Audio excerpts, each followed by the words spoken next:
আমাদের যদি কেউ হ্যালো বন্ধুরা, কেমন আছো তোমরা সবাই? আশা করি খুব ভালো আছো, আর আমিও ভীষণ ভালো আছি। পিলুস জার্নিতে নতুন একটা ব্লগের সঙ্গে তোমাদের সকলকে স্বাগত জানাই। তো আমরা সকলে মিলে ভোর রাতে রেডি হয়ে বেরিয়ে পড়েছি, কারণ এই প্রথমবার আমি এবং আমার ফ্যামিলি, আমার মা বাবা বোন আমার হাজব্যান্ড সবাই প্রথমবারের জন্য পুরী যাচ্ছি। তো শুনেছি জগন্নাথ দেব না ডাকলে নাকি পুরী যাওয়ার সৌভাগ্যটা হয় না। তো মনে হয় আমাদেরকে ডেকেছেন, সেই সৌভাগ্য আমাদের এসছে, তাই আমরা রওনা দিয়েছি। আর আমাদের ট্রেন ছিল সকাল 6:10।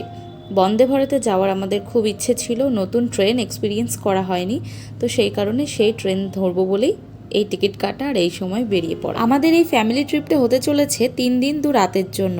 তো বন্ধুরা, ভিডিওটা স্কিপ না করে দেখতে থাকো, অনেক ইনফরমেশন দেওয়ার আছে তোমাদের।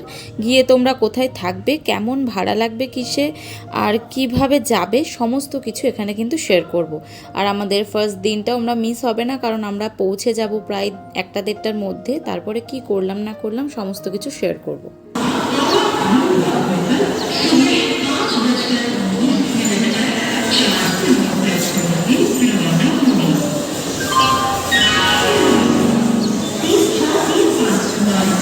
আমার ফ্যান, অনেক বড় ফ্যান।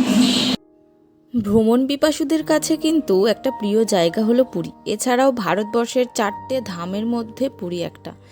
তো পুরীতে যাওয়ার জন্য হাওড়া, সাঁতরাগাছি, শালিমার থেকে অনেক ট্রেনই যায়, তবে আমরা যাচ্ছি বন্দে ভারতে, যেটা আমাদেরকে প্রায় 6.5 ঘন্টার মধ্যে পৌঁছে দেবে। আমাদের সাথে আমাদের গোপু সোনারাও রয়েছে। এখন আমাদের 2টো গোপাল, তোমরা তো জানোই। তো বন্দে ভারতের এন্ট্রির সময় ভিডিওটা নিলাম, একটু টাইম লাইনে রেখে দিতে হবে না। তবে যারা পুরী ঘুরতে যাওয়ার প্ল্যান করছো, আমি বলবো অন্তত 2 মাস আগে কিন্তু তোমরা টিকিট কেটে রাখবে, তাহলে তোমরা যে কোনো ট্রেনের টিকিটই পেয়ে যাবে। আমাদের তো প্ল্যান হয়েছিল যে ডেটে যাওয়ার 1 মাস আগে আমরা টিকিট কেটেছিলাম, বাট তাও আমরা সে ডেটে যেতে পারিনি। সব সময় বুকিং থাকে পুরীতে, কোনো অফ সিজন আর অফ সিজন বলে কিছু নেই। সমস্ত পুরো বছরটাই ভিড় থাকে সমানভাবে। শীতের দিকে ভিড় একটু বেশি হয়, আর গরমের দিকে হয়তো একটু কম। তো আমরা উঠে পড়েছি আমাদের কম্পার্টমেন্টে, আর গিয়ে আমার কর্তামশাই রয়েছে একদম সামনে, আর লাইন দিয়ে আমরা ঢুকছি। আর আমরা ঠিক কম্পার্টমেন্ট গেটে উঠেছি, কারণ লাস্টের দিকেই আমাদের সিট ছিল। আর এই যে আমার ছোট বোন, মেজো বোন, মা, বাবাও রয়েছে, আর এখানে আমরা দুজন এই সিটে। আর জাস্ট 2 মিনিট পর আমাদের ট্রেনটা ছেড়ে দেবে। Vande Bharat Express first time experience করছি আমরা। তো লেটস গো উইথ আস। ওই যে এখানে আমার বোন, আমার মেজো বোন, ছোট বোন, মা, আর ওই কোথায় এই দাদুটা, তার ওই পাশে বাবা। একদম ছবি তুলতে ব্যস্ত। তো একদম কারেক্ট টাইমে যথাসময়ে ট্রেনটা ছেড়ে দিয়েছে, 1 মিনিটও এদিক ওদিক হয়নি। আর ট্রেনটা স্টার্ট হওয়ার 10 থেকে 15 মিনিটের মধ্যেই সবাইকে নিউজ পেপার দিয়ে দিল, যে যেটা চায়। কেউ যদি ইংলিশ পেপার চায়, বাংলা পেপার, যে যেমন ইচ্ছা, তো তাকে সেরকম পেপার দিয়ে দিল। তো আমার বড় একটা নিল, ওদিকে বোনরা সবাই নিল। এটা তোমরা বাড়ি নিয়ে যেতে পারবে, এমন কোনো ব্যাপার নয় যে এখানে রেখে যেতে হবে। আর তার 10-15 মিনিট পরে দিয়ে দিল সবার জন্য ওয়াটার বটল, এটা কমপ্লিমেন্টারি একদম। আর আমরা যেহেতু একদম মর্নিং টাইমে যাচ্ছি, তো আমাদের জন্য অ্যাভেলেবেল থাকবে স্ন্যাক্স, চা, কফি এসব, আর থাকবে ব্রেকফাস্ট। আর যারা লাঞ্চ টাইমে, দুপুরের টাইমে যদি ট্রেনে আসে, তো সেই সময় তারা থাকবে স্ন্যাক্স, কফি, চা এসব, আর তার সাথে থাকবে লাঞ্চ। তো প্রায় 1 ঘন্টা মতো পরে আমাদের জন্য চলে এসছে, যে বললাম, কফি, তারপরে বিস্কিট, কুকিজ ছিল। এবার কেউ যদি চা খেতে চায় তার জন্য চা, যে যেটা প্রেফার করবে তার জন্য সেটা। আর একটু হট ওয়াটার দিয়ে গেছিলো আমাদের, তো তোমরা যে যেমন বানিয়ে খেতে পারো। এখানে আমার বর বানিয়ে দিয়েছিল, উনি গ্রিন টি নিয়েছিল বোধ হয়, আমি ঠিক মনে নেই, নাকি এমনি চাই নিয়েছিল মনে হয় টি ব্যাগ দিয়ে। আর আমি নিয়েছিলাম হচ্ছে কফি কিট। তো এটা আমি দেখাচ্ছিলাম তোমাদেরকে, তো ও বললো দাও তুমি ভিডিও করো, আমি বানিয়ে দিচ্ছি। তো যাই হোক, আজকে আমরা পুরী গিয়ে, আমি তো বললামই আমরা 1-1:30টার মধ্যে পৌঁছে যাব, কিন্তু আজকে আমরা পুরীর লোকাল সাইট সিনগুলো করব, সেরকমই প্ল্যান আমরা বাড়ি থেকে করে গেছি। তো লোকাল সাইট সিনের মধ্যে আমাদের আছে বিপত্তারিণী চণ্ডীবাড়ি, গুপ্ত বৃন্দাবন, মোহনা, ওমকারেশ্বর মন্দির, চন্দন সরোবর মানে জগন্নাথের পিসির বাড়ি, তারপরে জটিয়া বাবা আশ্রম, সমাধি আশ্রম ওটা একটা, তারপরে গুন্ডিচা টেম্পল মানে জগন্নাথ দেবের মাসি বাড়ি, একটা বুদ্ধিস্ট টেম্পল আছে। তো সব ঘুরবো তো অবশ্যই, কিন্তু কফিটা তো আগে খাই, সন্ধে হয়ে যাবে মনে হচ্ছে। One eternity later.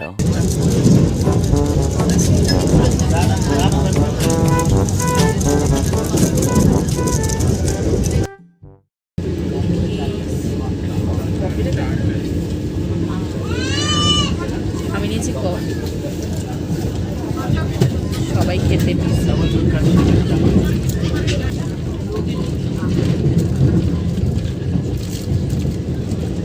এই তো এবার চলে এসছে আমাদের ব্রেকফাস্ট, তো তোমাদের সঙ্গে শেয়ার করি চলো। আমার হাজব্যান্ড নিয়েছিল ভেজ ব্রেকফাস্ট, তো ওর জন্য ছিল এক্সট্রা দুটো ভেজিটেবল চপ, তার বদলে নন ভেজদের ছিল ডাবল ডিমের অমলেট। এটাই ডিফারেন্স, বাদবাকি সমস্ত কিছু সেম। তো চলো দেখিয়ে দিই কী কী ছিল ব্রেকফাস্টে। আর এটা কিন্তু টিকিট বুক করার সময় কনফার্ম করতে হয় ভেজ কি নন ভেজ, আর যারা ফুড কনফার্ম করে না তাদের এক্সট্রা হয়তো কিছু পে করে ফুড নিতে হয়। তো তোমাদের সঙ্গে নন ভেজ ট্রেটা শেয়ার করছি। এর মধ্যে কী কী ছিল: দুটো করে slice bread, jam, butter, black pepper, salt, ketchup, mango juice, আর ডাবল ডিমের অমলেট ছিল, আর সাথে ছিল ফ্রেঞ্চ ফ্রাই আর বয়েলড মটরশুঁটি, কড়াইশুঁটি যাই বলো না কেন। তা ওর তো ভেজ, তো ও বুঝতে পারেনি যে ভেজে কী দেবে, তো দুটো ভেজিটেবল চপ টাইপের ছিল, ওটাও ভালো ছিল, মানে ফুড কোয়ালিটি কিন্তু একদম এ গ্রেড। তো ও স্যান্ডউইচটাও বানালো, সেটা আমাকে দেখাচ্ছে। আর ওর নাম এস দিয়ে বলে ও এস দিয়ে কেচাপ দিয়ে ডিজাইনও করেছে, তাই আমি দেখছিলাম। আর আমি একটু জ্যাম ব্রেড খেলাম, আমার বাটার খাওয়া ঠিক না। তো আর সাথে একটা কেক ছিল, ওটা তোমাদেরকে বলতে ভুলে গেছি। তো যে নিজে নিজে বানিয়ে এখন টেস্ট করছে, আর বাদ বাকি ওইদিকে বোনেরা মায়েরা সবাই যার যারটা বানিয়ে খাচ্ছে, মানে আজকে সবাই স্বাবলম্বী। তো চলো আর বেশিক্ষণ দেরিও নেই, খাবার এনজয় করি, সাথে বাইরের ভিউ। উড়িষ্যাতে ঢুকতে ঢুকতে তো এত সুন্দর সুন্দর কিছু নাজারা আসে, পাহাড় থেকে শুরু করে নদী, তো সেইগুলো এনজয় করতে করতে চলো ফিরে যাই আমাদের জগন্নাথ দেবের কাছে।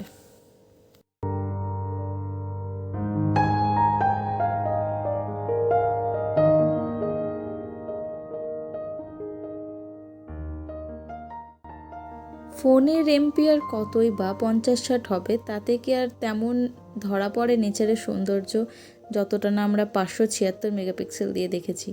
তো যাই হোক, বন্দে ভারতের সমস্ত কিছুই কিন্তু নিট অ্যান্ড ক্লিন। মাঝে মধ্যে আমাদের যাতে মশা না কামড়ায় সেই কারণে স্প্রে করে দিয়ে যাচ্ছিল। আর ওয়াশরুমটায় আসলাম একবার, তোমাদের সঙ্গে এটা কেন বাকি রাখবো শেয়ার করা। তো ওয়াশরুমে এসে দেখলাম এখানকারও সমস্ত ব্যবস্থা ভালো।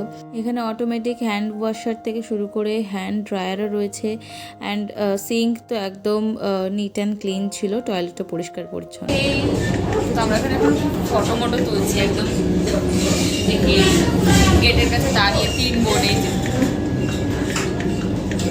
কেউ কাউকে আনেনি আমরা। नीला टॉयलेट के लिए, लाल वाला बाथरूम के लिए, काला हीट मच्छर के लिए। এই যে পৌঁছে গেছি আমরা এবার পুরীতে। জাস্ট স্টেশনে ট্রেনটা ঢুকছে আর তর সইছে না, মানে 6.5 ঘন্টা বসে থাকা, 15-20 মিনিট মতো একটু লেট ছিল ট্রেনটা পৌঁছাতে। তো এখানে দেখতেই পাচ্ছ একদম ওই কোচের সবার আগে আমার বরটা দাঁড়িয়ে ছিল, ও আগে নামবে, এরকম একটা ব্যাপার। তো চলো এবার আমরা সেদিনটা কিভাবে কাটিয়েছি, কি কি এনজয় করেছি সমস্ত কিছু শেয়ার করব। পুরী স্টেশনে নেমে ওখান থেকে একটা অটো ধরেছি প্রথমে।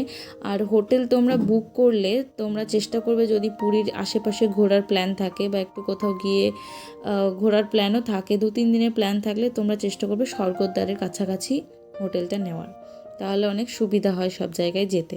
তো আমরা হোটেলে গিয়ে ফ্রেশ হয়ে তারপরে চলে এসেছি কাছেই কস্তুরি রেস্টুরেন্ট ছিল, সেখান থেকে আগে লাঞ্চ করার জন্য। মানে অলরেডি টায়ার্ড তো হয়ে রয়েছি, কিন্তু টায়ার্ডনেস দেখালে চলবে না, কারণ আমাদের এখন অনেক কিছু করার বাকি। এখানে সবাই যার যার ফোনে, মা, 2 বোন, বাবা, আমি, আমার হাজব্যান্ড, মানে পুরো ফ্যামিলি, একটা তীর্থযাত্রা বলতে পারো। তো এখানে চলে আসলাম। এখন এখানে আমরা খাবো ভেজ, বিকজ আমাদের সাথে রয়েছে গোপু, মানে গোপুসোনাকে আমরা রিসেপশনে রেখে এসেছি, খাবার টেবিলে নিয়ে বসাবো না বলে। আর তারপরে ওখান থেকে সাইট সিন করার জন্য একটা টোটো বুক করে নিয়েছি। ওখানে অটো টোটো অনেক কিছু পাওয়া যায়, তো তোমরা চাইলে সেখান থেকে যে কোনো কিছু একটু দরদাম করে বুক করে নেবে। আমাদের অটো ভাড়া, আমরা একটা টোটো ভাড়া করেছিলাম, সবাই 6 জন ছিলাম আমরা সাইট সিনগুলো করার জন্য। আর সেই টোটো ভাড়া করে আমাদের সময় লেগেছিল প্রায় 3 ঘন্টা মতো। আর আমাদের টাকা নিয়েছিল 600 থেকে 700 টাকার মধ্যে। তো প্রথমেই আমরা চলে গেছিলাম বিপত্তারিণী চণ্ডীবাড়িতে। এখানটায় হচ্ছে মা বিপত্তারিণীর রূপ আমরা জানি, মায়ের একটা অন্য রূপ, আবার মা চণ্ডী কিন্তু কালীর একটা অন্য রূপ। এখানে আবার জগন্নাথ দেবের মূর্তি আছে, এখানেও চাইলে অনেকে পুজো দিতে পারে, প্রসাদের ব্যবস্থা আছে। তো আমরা জাস্ট দর্শনের জন্য গেছিলাম, জাস্ট খাওয়া দাওয়া করে যেহেতু গেছি, তো পুজো দেওয়ার কোনো ব্যাপার ছিল না, তো আমরা দর্শন করে চলে এলাম। আর তারপরে আমাদের সেকেন্ড যেটা দেখিয়েছিল সেটা হচ্ছে মোহনা। এখানে একটা নদী এসে এই জায়গা দিয়ে মিলেছে সমুদ্রে, সেটাই ওনারা দেখাচ্ছিলেন। মানে যে টোটোওয়ালা দাদা ছিলেন উনি আমাদের সমস্ত কিছু বলে দিচ্ছিলেন। আমরা একটু বলেছিলাম যে তুমি বলে দিও, বিকজ আমাদের কোনো গাইড নেই, আমরা জানিও না। এখানে অ্যাকচুয়ালি এয়ারপোর্টের কাজ হচ্ছে, সেই কারণে নদীটা এখন বন্ধ করা আছে। আবার যখন এয়ারপোর্টের কাজ কমপ্লিট হয়ে যাবে, পুরীর একটা নতুন এয়ারপোর্ট হচ্ছে, তো এটা একটা সুসংবাদ। তো এটা যখন হয়ে যাবে তারপর আবার নদীর বাঁধটা ছেড়ে দেওয়া হবে। নেক্সট আমরা চলে এসেছিলাম গুপ্ত বৃন্দাবন। এটা হচ্ছে লোকাল সাইট সিনের মধ্যে একটা ফেমাস জায়গা, যেখানে টোটাল বৃন্দাবনে যা কিছু আছে সমস্ত কিছুই তোমরা এখানে পেয়ে যাবে। একটা অন্যরকম পরিবেশ, মনোরম পরিবেশ। তো এখানে সমস্ত রকম যা হয়েছে, মানে আমরা মহাভারতে যা কিছু শুনেছি সমস্ত কিছু ঘটনা একটু একটু রয়েছে, অমৃত মন্থন রয়েছে। মানে এখানটা ঘুরতে কিন্তু দারুণ লাগবে সবার। অনেকটা এরিয়া গুপ্ত বৃন্দাবন ঘুরতেই প্রায় 1 ঘন্টার কাছাকাছি লেগে গিয়েছিল। এখানে রয়েছে হচ্ছে শনিদেবের মূর্তি, মন্দির, চৈতন্যদেবের মূর্তি। আর এখানে ঢুকতে কিন্তু পার হেড 10 টাকা করে লাগে। আর তোমরা চাইবে একটু তাড়াতাড়ি আসার, তাহলে ভালোভাবে ঘুরতে পারবে, কারণ এখানে ভেতরে কোনো লাইটের ব্যবস্থা থাকে না। 5:30 6টার পরে এটা বন্ধ করে দেওয়া হয়। আর আমরা ওটা ঘুরতে ঘুরতে এখানে একটা গোশালা ছিল, যেখানে এই বাছুরটা আমাদের কাছে নিজেই যেচে এলো আদর খাওয়ার জন্য, না খাবার খাওয়ার জন্য জানি না, কিন্তু আমরা তো ব্যাপারটা জানতাম না যে আমাদের এরকম কারোর সাথে দেখা হবে। তো আমাদের কাছে কোনো ফুড ছিল না, তো জাস্ট আদরটাই করতে পেরেছি। আর তারপরে এখানে বাইরে বেরিয়ে আবার এখান থেকে রওনা দেবো, কিন্তু তার আগে দেখলাম এখানে কত কাজু গাছ, বাট কাজুর দাম তাই বলে কম নয়, প্রচুর। নেক্সট আমরা গিয়েছিলাম টোটাপুরি আশ্রম। এখানে এই সিঁড়িগুলো, বেশ কয়েকটা সিঁড়ি আছে, আমি কাউন্ট করতে ভুলে গেছিলাম, কিন্তু এই সিঁড়িগুলো বেশ চড়াচড়া। এটা একটা ছোট্ট পাহাড়ের ওপরে, ওই জন্য এরকম খাড়া সিঁড়ি বেয়ে আমাদের উঠতে হয়েছে অনেকটা রাস্তা। এখানে নাকি রামকৃষ্ণ দেবের যে গুরুদেব ছিলেন উনি এখানে থাকতেন, এবং এখানে উনি দেহত্যাগ করেছিলেন শেষ পর্যায়ে। এটা হচ্ছে ওনার ছবি। তো ওনার নামটা ঠিক আমার মনে নেই, তাই তোমাদের সঙ্গে শেয়ার করতে পারলাম না, কিন্তু এই জায়গাটা অসম্ভব সুন্দর। হালকা অনেকটাই উচ্চতায় রয়েছে পাহাড়ের মাঝ বরাবর, সেই কারণে অসম্ভব সুন্দর হাওয়া এখানে। তারপরে আর একটা আশ্রমে এসেছিলাম, এখানটায় যাওয়ার পথে উনি আমাদেরকে নিয়ে এলেন, যেখানে শিবের মূর্তি আছে, রাধাকৃষ্ণের মূর্তি আছে। আর এখানে এই পাখিগুলো এত কিউট ছিল না, ওদের মানুষ দেখতে দেখতে এমন ওদের মানে হ্যাবিচুয়েটেড হয়ে গেছে ওরা, যে ওরা আর ভয়ভীতি পায় না। আমি আঙুল দিয়ে এইভাবে ওদেরকে কাতুকুতু দিচ্ছিলাম আর ডিস্টার্বই করছিলাম বলতে গেলে, কিন্তু ওরা ভয়ও পাচ্ছে, ওরাও এনজয় করছিল ব্যাপারটাকে। এখানে দেখো রাধাকৃষ্ণের অপরূপ দৃশ্য।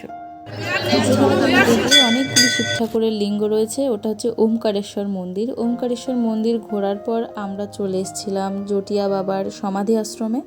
আর তারপরে আমরা চলে গেলাম জগন্নাথ দেবের পিসির বাড়ি, মাসির বাড়ি দেখতে। জগন্নাথ দেবের পিসির বাড়ির ভিডিও আমি নিতে পারিনি, কারণ একদম রাস্তার উপর থেকে দেখেছি। আর এটা হচ্ছে মাসির বাড়ি, এটাতেও কোনো ভেতরে এন্ট্রির ব্যবস্থা নেই। লকডাউনের পর থেকে এরকম অবস্থা। জাস্ট ফোনটা আমি ছোট্ট খোপের ভেতর থেকে দেখালাম তোমাদেরকে, কয়েকটা ঘোড়া দেখা যায়। সবশেষে গিয়েছিলাম একটা জাপানিজ মন্দিরের আদলে তৈরি একটা বুদ্ধিস্ট মন্দির, যেখানে আমার বুদ্ধদেব পার্সোনালি তার নীতিকথা আমার খুব ভালো লাগে, তো সেই কারণে এটা আমার খুব ভালো লেগেছে। আর এটা দেখার পরে 8:30 নাগাদ আমরা পৌঁছে গেছিলাম আমাদের হোটেলের কাছে, মানে যেখান থেকে টোটো স্টার্ট হয়েছিল। তারপর একটু বিচে গেলাম সবাই মিলে এনজয় করতে, ঠান্ডা হাওয়া, খুবই ভালো লাগছিল। তো এইভাবে আমাদের পুরীতে ডে 1টা কাটলো। নেক্সট ভিডিওতে আসছে ডে 2, তো অবশ্যই চোখ রেখো আর ভালো থেকো, হ্যাপি থেকো, অন্যকে হ্যাপি রেখো। টাটা।